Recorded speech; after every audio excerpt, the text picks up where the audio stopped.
তাদের অ্যাকাউন্টে টাকা অলরেডি ঢুকে যাচ্ছে, আজ থেকে শুরু হয়ে গেছে এবং সেটা 17 থেকে 20 তারিখ অবধি অন্নপূর্ণা যোজনায় যারা এলিজিবল বেনিফিশিয়ারি পাওয়া গেছে 1,45,00,000, তাদের অ্যাকাউন্টে টাকা অলরেডি ঢুকে যাচ্ছে, আজ থেকে শুরু হয়ে গেছে এবং সেটা 20 তারিখ অবধি কিন্তু পৌঁছে যাবে।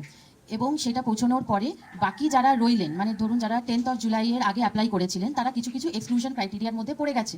কারণ যে এক্সক্লুশন ক্রাইটেরিয়াগুলো আছে, অর্থাৎ ধরুন তিনি হয়তো একটা মিউনিসিপ্যাল কর্পোরেশনে আছেন, তিনি হয়তো 50 ডেসিমালের ওপরে তার জমি আছে, বা তিনি নিজে ইনকাম ট্যাক্স পেই, তিনি হয়তো নিজে 10,000 টাকা ইনকাম করেন ইত্যাদি, যে এক্সক্লুশন ক্রাইটেরিয়াগুলো আছে তার মধ্যে পড়ে গেছে। কিন্তু তারপরেও তারা কিন্তু বঞ্চিত হচ্ছেন না, অর্থাৎ তারা কিন্তু তাদের ক্লেম জানাতে পারেন।